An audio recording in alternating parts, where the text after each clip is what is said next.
Recorded live. And thank you for tuning in. You're listening to the Beyond 50 radio program. I'm your host, Daniel Davis. Joining us here on the program today is somebody who's going to take us on an interesting little journey about something out there that you can use perhaps to improve your lifestyle and perhaps gain those kind of things and experiences that you'd like to have in your life. There is a Buddhist saying that simply states, you become what you think. And boy, I'll tell you, over the last couple of years doing this program here, as we've explored the power of the mind and its possibilities and leading you into a life that you either do or you don't want, it's been amazing to discover just how simple but yet almost complex this is when you try to engage this process. For 13 years, our next guest has been working with individuals and parents, couples, executives, and managers in creating better relationships. He's also naturally led the trauma healing work called Somatic Experiencing after being re-traumatized in a workshop in 2005. He has regularly studied body-centered modalities of healing like the Hendricks method of body-centered psychotherapy and emotionally focused couples therapy. He's joining us here on the Beyond 50 radio program to talk about somatic experiencing. And I'd like to find out more about this myself. And I'd like to welcome to the Beyond 50 radio program Mr. Ed Farragut. And Ed, thank you for joining us here on the Beyond 50 radio program. Hey, thanks, Dan. Good to talk to you again. How have things been going for you?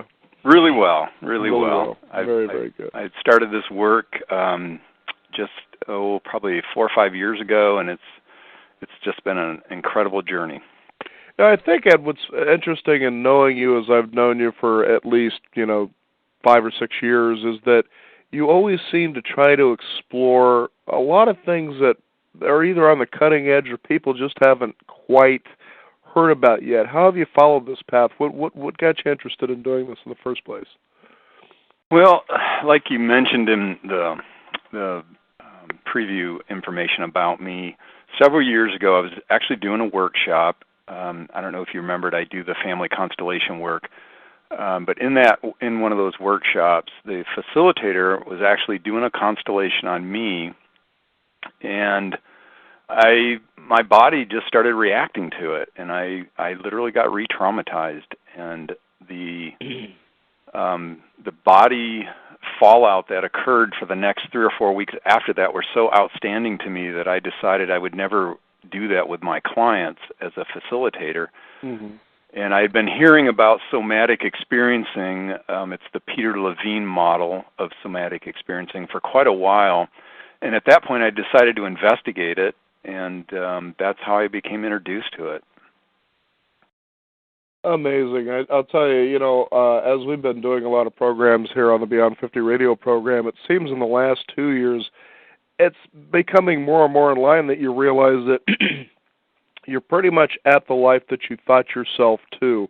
And a lot of people always like to see outside circumstances as the causes of the effects that they're experiencing, but this here, seems like one of those possibilities that will help somebody kind of realign themselves. Let's talk about what a person needs to do to kind of open themselves up to where something like this can be effective.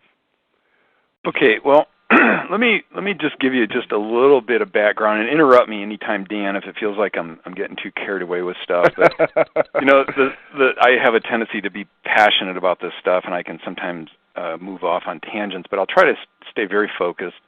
The somatic work is very different from traditional therapy. One thing to think about, and anybody that's done any kind of therapy or coaching work out there can appreciate this, but if you look back at the last couple 100 years when therapy started, it was primarily like psychoanalytical, which deals primarily with the what we call the top part of our brain, the neocortex.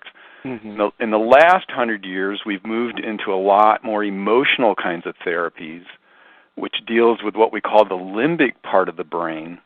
And in the last 20 years, which has been going on for 20 years, but it's really now becoming popular, which is the somatic work, which is dealing with the lower part of the brainstem.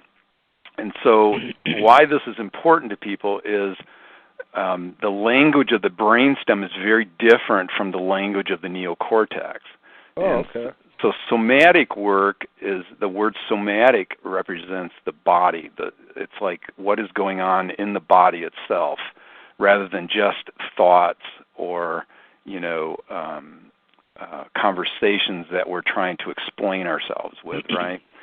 So somatic work is very different in that if you really slow down the full experience that we're having, there's a lot of sensations involved that are giving us feedback as to what kind of an experience we're actually having, and that those sensations actually feed into the emotional part of our brain as well as the cognitive, so we can make sense out of everything. So, so in reality, we're very sensory-based organisms, and so based on that, the somatic work is very powerful, because what we're actually finding is that when people do somatic work, they're actually releasing pent-up energy in the nervous system, and that's the difference between a cognitive therapy like psychoanalytical kinds of therapies versus the emotional. In fact, the emotional can be overcharging to the body, like a very cathartic response. And what we're really after is, what are the sensations that are going on in your nervous system, so we can track those. And there's various activities and things that we do in this work that allow people to say, oh my gosh, I never even realized I was having this experience. Right. And so when you slow it down, what actually starts happening is the brain can integrate the information much better than just talking about something. So in a way of saying this is where a person actually has a true in-the-moment experience as the actual experience, rather than reliving, say, a past memory that makes them see the experience in that light instead. Right. What's really neat is the limbic, the brain stem of our body is in current reality. Okay. It just is experiencing things. Well, then what happens is, if you engage the limbic part of the brain, it starts remembering the past. And then if you follow it up the scale to the cognitive part of the brain, it starts assigning meaning to everything, right? Right. And I'm being very brief here. There's actually a lot more technical stuff that goes with this, but this will do for this conversation. So when we unplug the meaning making and the conversation that goes on in the upper parts of the brain, and we just focus on the sensations, what starts happening is the nervous system slows down, and it actually integrates the information more readily. So, like in my case, I had trauma from birth, and even in utero. So my memories in my body, I don't have like mental memories, what we call explicit memory, that usually kicks in around 2 or 3 years old. What I have is what we call implicit memory, which means my body feels this incredible experience, but I have no memory or recollection of anything ever happening to me. So anything that triggers that body experience can turn into a full-scale problem in life. So in this case, when I was in this workshop, this woman was tapping into these old body memories of mine vicariously, and my body started responding to it, thinking that the event was starting to occur again, which really is about the limbic part of the brain and the neocortex getting involved. But a good facilitator would have slowed everything down right then and there and said, hold on, let's back up a little bit, and just got me back into sensations and backing off the energy, the intensity of that energy, so I could slow everything down, if that makes sense. Well, it does, as I said, as we've explored the mind-body connection here on the Beyond 50 radio program, is things such as biology of belief, the idea that, your memories are also stored in all the cells in the body, and they do things like, the arm muscle testing and so forth. And I've just been astounded again. I can't say this enough, because as I was in my early 20s, that seems to be one of the toughest times in life, because you're out of the house, but then you're out in the world and you're trying to please everybody, and that's interesting in and of itself. But then you begin to also feel a series at times of things just negatively happening to you, maybe sometimes failures, a few successes here and there. But then you find with that kind of thinking that you're kind of drawn to those kinds of things, and you're wondering, why aren't things working out for me?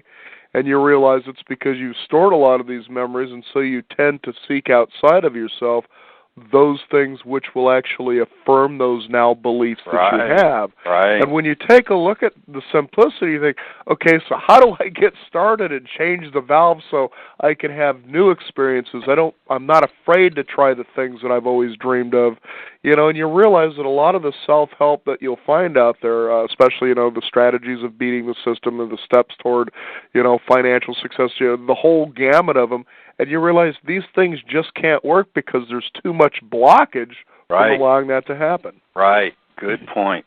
Well, you're really nailing the nail on the head, Dan, because this is another reason that I started following this somatic experiencing direction, because what I found, and I went through coaching school. I had been doing the Hendricks work for probably 13 years. Well, actually by that time it was about 10 years before I ran across SE. And what I found was that I could do great visioning with people. I could say, okay, what do you want? That's the classic coaching question. What does success look like to you? And we define that very clearly. Mm-hmm. And of course, what we know now is when we define what it is we want, it flushes up what's unconscious, what's going to stop you from getting that. Right. So if people can just stop and say, okay, so let's start with basics. What do I really want in my life? And you write that down. And then just start noticing, and this is a skill that I try to develop in all my clients, is just start noticing what starts happening that will show up relatively quickly after we define what it is we actually want. And that energy, what's interesting is it can slip into being unconscious so quickly. And so what I found with managers and with individuals that I worked with is they were slipping into these patterns unconsciously, not even realizing they were sabotaging their own success. So when I brought in the somatic work and said, let's just slow all this down and track what's happening in your nervous system, they started getting these ahas. They started getting these experiences that were saying, oh my gosh, I totally forgotten that this had happened to me. Right. And now I see the connection between what happened to me when I was 5 years old and when my mom and dad split up, and how I'm recreating that in my own relationship right now, or how I play that out with my employees because I'm kind of afraid of whether or not I'm making the right decision right now. Mm-hmm. And it plays out in millions of different ways. But the point I'm wanting to make, of course, is when we slow everything down, we have a way of getting to the underlying information that's happening in the nervous system. Then the answers just float right to the surface, mm-hmm. and we shed light on the actual issue. I think it's just so incredible that the science of the mind has come to the level that it has, where you take a look at traditional talk therapy and it serves its purpose in its own way, but how people can actually begin to find themselves moving in a direction they can really begin to help themselves. Right. Well, this is another addition to that. The thing about somatic experiencing that is along the same lines of what you're saying is that we can't. I mean, there are certain things we can do on our own, which means I can sit in a meditation position and I can slow my nervous system down and I can feel all my feelings and I can watch when I start checking out or becoming what we call dissociated or spacey. But that can only take us so far. What I found in my work, my personal work, was that I needed to actually be sitting with somebody doing it because I was too smart for myself. I would check out and not even realize I did it. Uh-huh. But this person could say, well, what just happened right there? And I go, oh, you're right. I just kind of like bleeped out of the experience. Mm-hmm. But when she was able to guide me back into my experience, like, what do you notice happening now in this moment? I actually could see in slow motion where I would check out, where I would what we call dissociate. I would get spacey, and I would start, in my case, it shows up as sleepiness or boredom or fatigue of some kind.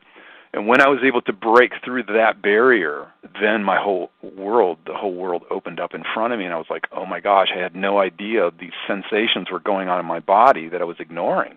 And then it was a matter of just being with the sensations long enough for them to just to work their way out of my nervous system. Right. You know, and it was very helpful in my case to have somebody I could look at and to share, like, okay, here's what's happening right now, and here's what's happening right now, over and over again until the energy just shifted. And then it went away. And you know, this is the problem with a lot of therapies, is people keep recycling the same problem over and over again. Right. They don't understand why. And I think it's even more amazing too that you know, but yet they want different results. Right. And you know, it takes a really good therapist to understand what you just said there, because it's so alluring to listen to a client that has a fabulous story. Sure. You know, because they're so convinced that their story is right on the money. And a lot of times they are, but there's still information that's not being revealed. It's a fine line between listening to the story and interrupting the story so we can actually get to the sensory level of the experience, because that's where we're finding the gems are located. You know, it takes the person out of their story. So, you know, it can be, what I do is I prepare my clients. In fact, actually what I will do is practice interrupting their story so they can notice what happens when I interrupt them, because a lot of times that will be triggering anger or whatever else, you know, comes up. If the person, you know, has issues around not feeling heard in their life or whatever it might be, you know, unconsciously they're going to walk around waiting to not be heard. So they're going to find people that won't listen to them.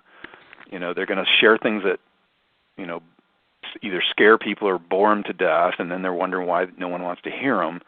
You know, there's a multitude of reasons why we do what we do. But a good somatic therapist will interrupt them and say, you know, that story's really important, and I'm curious what's happening inside right now. What's going on in your nervous system? What sensations are you noticing that are, you know, that are in this experience? And that actually, another interesting fact is what that does is it starts engaging the right brain, which, you know, if you've studied much about creativity, that's where the creative part of our system comes from. And it's nonlinear, it's very open, it's very spacious, so time doesn't really exist when we tap into that part of the brain. And, you know, those kinds of questions start integrating both right and left parts of the brain to make it, you know, I guess the long-term effects of it, the person will literally feel, as they work with a good therapist, they'll literally feel the sense of, hey, you know, this problem is not the same problem it was when I first started doing the somatic work. It feels very different in my body. And they're going to notice that their life is different because things are starting to manifest the way they've been wanting them to manifest. You know, Ed, I've got to ask this question. I'm sure this is probably a question a bunch of people would like to know the answer to, including even mental professionals. What is it that, you know, because one of the biggest things that people have in their lives that prevent them from having what they believe they want is just plain simple fear. But where does that come from, and what is it, and how does, say, somatic experiencing maybe help lift that veil out of the way so you can enjoy the roller coaster ride known as life? Right. So fear comes from that brainstem, that part of the brain. Remember, we talked about the three levels: the brainstem, the limbic, and the neocortex. Well, fear is monitored by the brainstem, and so, you know, the brainstem. You know, there's an old saying that you know, the brainstem has three things in mind: what is there to eat? Who will I be eaten by? And who can I mate with? You know, and so, you know, when you think of that, so what happens is the brainstem is where all our senses enter into the brain. So our taste, our hearing, our sounds, touch, all of that enters in through that part of the brain and gets filtered through that part of the brain. So fear, when fear arises, there's usually a good reason for it. So in somatic work, we actually invite the fear to be there, so we can say, what is it that, you know, that the brain thinks is going on that is dangerous, because it always, and I've never had this fail, it always has a good reason why it's afraid. Right. Mm-hmm. Now, I'll give you a good example there, if I may, Ed. Yeah. For many years, when it came to putting a plug in a socket, there was always this sort of tension, going on. Will I get shocked? Right. And the good reason is my mother had reminded me there was a time when we were living in Texas. Apparently I was about 5 or 6 years old. And I sort of kind of remember this, but not totally. And back then, 220 apparently was a socket that was in households, much as prevalent as 125 is today. And 220 is important because it's a pretty powerful piece of electricity. It is, yeah. And apparently she was telling me that I was taking a brass bracelet and actually sticking it into this, to the point that not only did she say I melted the bracelet, but also had burnt black fingertips. Right. And she said, and you have the habit of doing it not more than, not just once, but even twice until that actually happened. So you could see where, through the years, without me being aware of that, remembering that particular incident, going to plug a plug-in safely and having that nervous feeling, am I going to get shocked? Right. Right. And how you can carry that. And it's the same thing with a lot of things. You look at relationships, for instance. Somebody gets burned in a relationship. Right. They're looking for somebody to burn them, and therefore they're going to attract that so that they can prove that they're right, at which all comes down to, I'm not worthy of being loved. And it's just amazing how we do things like that, and how different life could be if you could just erase all that, be in the moment and say, hey, I'm either going to take a hit or not, but I'm going to at least take the chance. Right. Well, there's something you're mentioning that I think is really important for people to get about trauma, because what you're talking about is being traumatized. Right. And trauma is actually part of the biology of the system.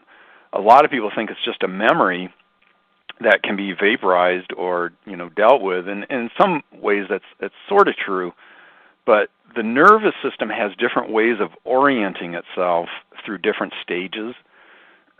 And when those stages get interrupted, think of this for a minute. Let's imagine you walk into the woods and it's very quiet, and all of a sudden you hear a stick break.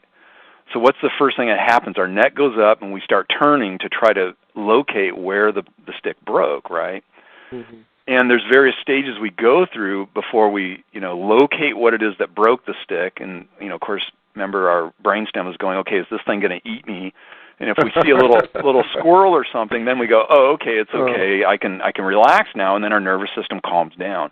Well, there's a whole bunch of activities that are going on in our bodies when that process occurs, even though it was very benign.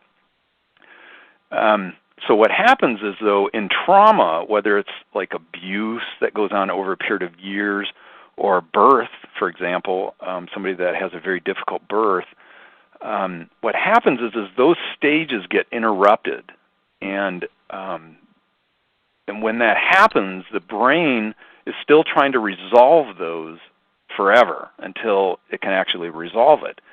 And so what somatic work does is it slows it down enough that each of those stages can be worked through very, very slowly and meticulously until the energy actually moves in the nervous system. So if it doesn't move, then that's where those memories are coming from. So when I meet somebody, I'm all excited, and then 3 months into the relationship, suddenly it starts falling apart. And it's a similar pattern that has showed up probably in every relationship since my parents divorced, or whatever occurred in the past that reminded them that, intimacy is dangerous. Does that make sense? It absolutely does, and that's just it, is just being able to clear that way. And I'd like, if you could, to share with our listeners maybe a story or two of someone, who's come and worked with us, the somatic experiencing, and how it has helped them to, I guess, change and to be more them in the present moment, doing the things they really want to do. Well, I've got a lot of success stories. One is a person that I worked with that wanted to be a professor, basically, at a university, and in this particular instance, he was a computer programmer and not doing at all what he wanted to do. And as we had done this work for, probably 3 months, it occurred to me that he had a tremendous amount of anger that was backlogged. And so we explored somatically what the experience was that he was having that was around anger. And we didn't even talk about what things made him angry. What we did was we actually just had him, like, the experience on his face match what was going on inside of his body. And if there were words that were connected to it, we allowed those to be released as well. But the essence of it was we gave him permission to actually feel his anger all the way, and it was done very, very slowly, so there wasn't no big cathartic reaction like, primal, aggression or anything like that, where people, pound around the room or break things and, that whole type of therapy. It wasn't like that. It was actually just slowing down, like his jaw that wanted to scream, or slowing down his arms that wanted to flail. And as we slowed all of those down, he got in touch with this full experience of rage and anger that had been backlogged in him forever. And that was a turning point because he actually got off antidepressants after that particular session. Mm-hmm. That's and I can report that a year ago this guy got his PhD and is now on the staff at a major university in the United States. So that was a turning point, and I really see that the SE work is what made the difference for him. Mm-hmm. I have lots of stories like that. I've got a person that has been an artist, a very Buddhist-like person, but she was raised in China, and there was a very suppressive kind of energy from her parents because of what they were going through when she was a young girl, and she ended up moving, away from China, and she lives in the United States. And as we explored the rage that was going on in her as a tiny baby that got farmed out to different babysitters, and at one point when they weaned her, there was no warning. They just took her away from the mother for a week and gave her to the grandmother, and of course there was a ton of rage there because she's wondering how she's going to get fed. Mm-hmm. So these simple little things that we never thought about when we were, over history, that we thought, well, kids can't feel, they don't know, are actually the traumatizing events. Mm-hmm. And when we slow them down, and when we, go sensation by sensation, moment by moment, it starts revealing itself. And in this case, now she's getting ready to go to school to actually be a somatic counselor. Oh, wow. Yep. It's quite interesting as you bring up those particular stories, because it was about a month and a half ago, I think, that we had done a program with a couple of gentlemen who wrote what was called the Grief Recovery Handbook, and they've been 30 years as experts in grief recovery. And it was amazing as, you think about that, you usually think about the heavy-duty losses like a death of a loved one or maybe the dissolution of a relationship. And you realize that's not as true as all the little losses that we have, and maybe some medium ones and then a few big ones over the years. And he says that you just don't clear out, right. And that causes you to be tangled up, much as what we're talking about today. And this sounds like one of those right-to-the-heart opportunities that helps you to basically do all that. So my question would be, how long do you think a person needs in doing this particular, I guess, type of therapy, if you will, of somatic experiencing, to where they actually see, feel, and experience the results? Well, my personal experience has been within 3 or 4 sessions, most people can intuitively sense something really unique is happening to them. Mm-hmm. So that's the hope. That's the place that they all of a sudden they go, okay, you've got my curiosity now. Let's just play this out a little while longer and see what happens. That's the good news. The good news is you get feedback right away, and you start sensing that there's something really intuitively right with this approach, and you can tell that things are not recycling the same way as they were in the past. Does that make sense? Yeah. So like with traditional therapy, how the same story can come up, a dozen times over a course of several years. So that starts shifting, and it also depends on each individual's level of awareness as to how effective the work can be. I've isolated, I think the last count was like 15 what I call capacity items. These are things that I check off on a list that I work with each of my clients to make sure they're building a higher capacity in those particular areas. Like the very first one that I try to build in my clients is reflection, the ability to reflect. And then another one would be the ability to track sensations that are going on. And so as the client builds the capacity for each one of those, what starts happening is they feel more in control, they feel more of their personal power coming back, they're able to slow situations down and manage their nervous system more effectively. And of course then they start getting different outcomes, which is what this is all about, hopefully. Mm-hmm. Now, how can people find out more about this? And is this something that a person has to be there in front of you to do, or is it something? I've had great success with both, Dan. I've worked with several people over the phone, but I've also done coaching over the phone for almost 10 years now. Mm-hmm.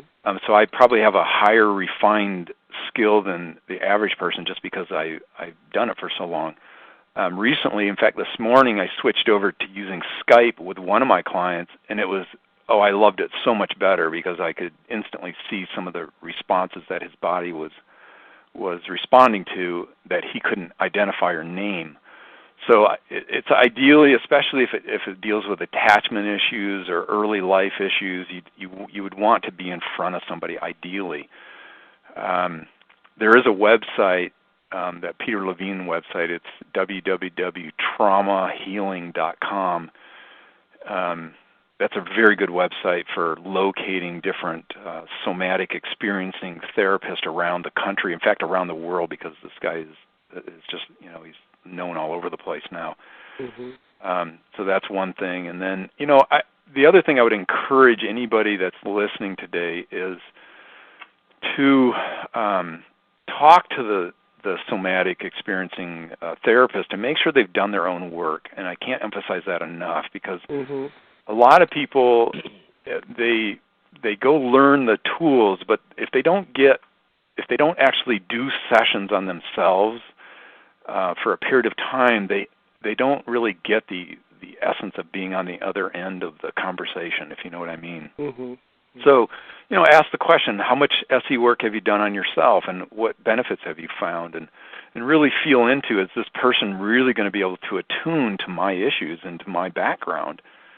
And, will they be able to support, the environment? So for example, some somatic people are really good at what we call high velocity trauma, where there's an auto accident. Another person might be really skilled at prenatal or birthing kinds of trauma, things that happen with the implicit memory versus memories that we can easily access. and there's just various categories, but I would invite them to ask a lot of questions about their own experience with SE. If they've got any referrals they might be able to give them, so they could talk to people what have you found working with this person that has been useful, and how do you handle conflict when it comes up? Because, no therapist is perfect. You want to always be able to have an open relationship. In fact, I can tell you from my experience with the therapist I work with from time to time, that the times that I didn't like the way she handled something and I shared it out loud and we repaired that were the most powerful moments for me. Uh-huh. And so you want a safe environment where anything can be said or expressed or experienced, and make it a safe environment for everybody, of course. But is that helpful? It totally is, and I was just kind of also curious as well as to how a person can find a good person, the right person, I guess, that can actually do this successfully for them.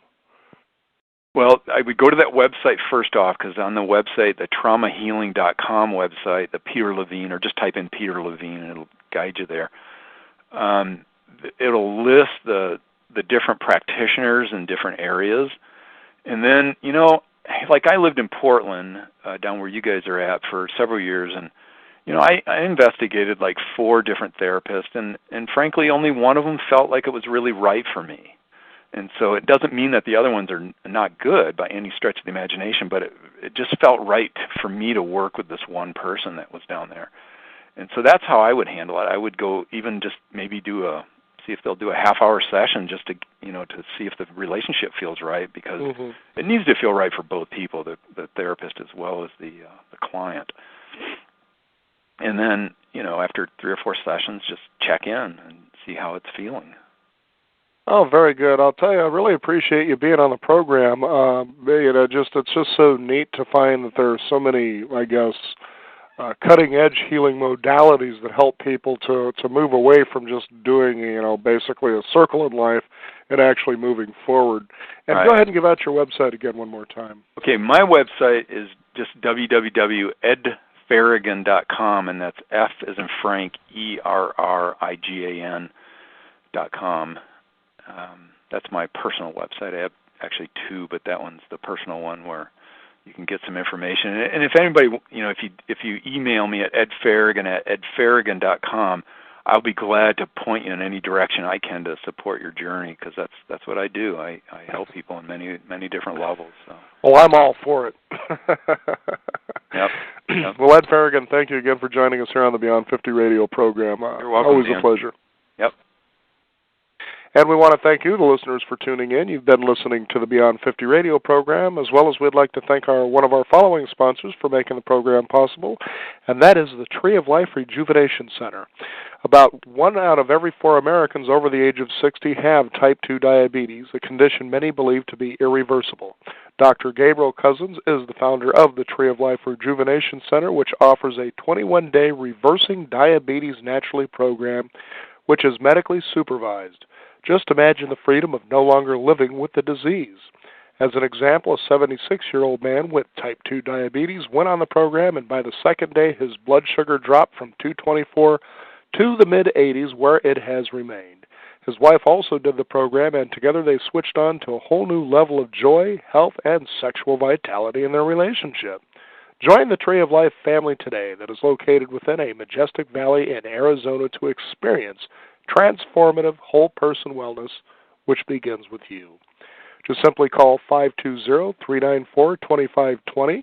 That is 520-394-2520, or visit their website at www.treeoflife.nu.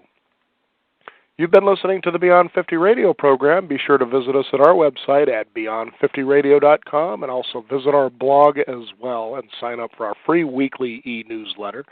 Comes by email every week, absolutely free, and send it off to your friends as well. You'll find many archives and wonderful resources such as even Ed Farragan and Somatic experiencing, and experience those things for yourself as well as sharing them with friends. I'm Daniel Davis. Thank you for tuning in. Remember, live your day past halfway.